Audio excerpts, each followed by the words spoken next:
Barchalarimizga Allohning rahmati bo'lsin. Ramazon oyining yana bir jumasi o'tyapti. Mana Ramazonning yarmiga kelib bo'ldik. Kunlar qanday o'tib ketdi, subhanalloh. Albatta Ramazon sanoqli kunlar va bu kunlar toat ibodatlarni davomli bajaradigan bo'lish uchun katta fursat. Qur'on tilovati, duo zikr, ehson va sadaqotlar qilish. Shu jumladan qarindoshlar bilan yaxshi aloqada bo'lish. Albatta eng avvalo ota-onaga yaxshilik qilish. Alloh taolo aytgan: "O'rtangizda uni nomi bilan savol so'raydigan Allohdan qo'rqingiz va qarindoshlar bilan aloqani uzishdan qo'rqingiz."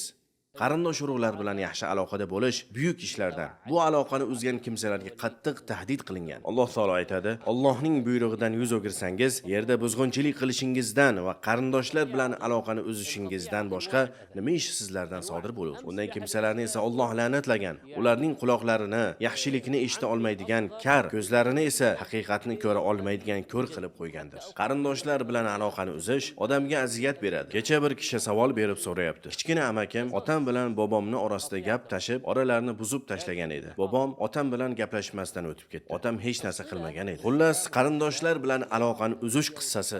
Qarindoshlar bilan aloqani uzgan kimsa jannatga kirmaydi. Qarindoshlar bilan yaxshi aloqa qilish, salom alik qilib, hol ahvol so'rab turish, ehson hadiyalar berish, ziyoratiga borish, oraga tushib himoya qilish, yordam berish, bularni hammasi yaxshi aloqa qilishga kiradi. Sizga yaxshilik qilsa, siz ham yaxshilik qilsangiz, ammo sizdan xabar olmasa, siz ham xabar olmasangiz, u yaxshi aloqa qilish bo'lmaydi. Balki yaxshilikka yaxshilik bilan javob berish bo'ladi. Sizga hali yaxshilik qilmasdan turib, siz yaxshilik qilavering. Mana shu yaxshi aloqa qilish bo'ladi. Ba'zi qarindoshlar gohida haqiqatda aziyat beradi. Imom Muslim rivoyat qilgan hadisda bir kishi Rasululloh sallallohu alayhi va sallam huzurlariga kelib: "Ya Rasululloh, meni qarindoshlarim bor. Men ular bilan aloqa qilaman. Ular aloqa qilishni xohlamaydilar. Men ularga yaxshilik qilaman. Ular yomonlik bilan javob qiladilar. Men ular bilan yaxshi muomalada bo'laman. Ular menga yomon muomala qiladilar" deb shikoyat qildi. Rasululloh unga: "Agar sen aytganingdek bo'lsa, sen ularning yuziga qum sochayotgan bo'lasan. Ya'ni sen ulardan afzalsan va albatta yomonliklari bilan o'zlarini xorlayaptilar. Va sen shu holatingda davom etsang, Alloh tomonidan bir yordamchi sen bilan birga bo'ladi.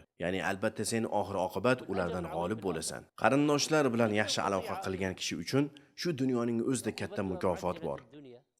Oxiratdagi mukofot esa behisob. Xuddi shuningdek, qarindoshlar bilan aloqani uzish ham buning jazosi oxiratdan oldin dunyoning o'zida bo'ladi. Ramazon aloqalarini tiklashga katta fursat. Alloh taolo barchalarimizni Allohning chaqirig'iga ijobat qilib, qarindoshlar bilan yaxshi aloqa qiladigan kishilardan qilsin.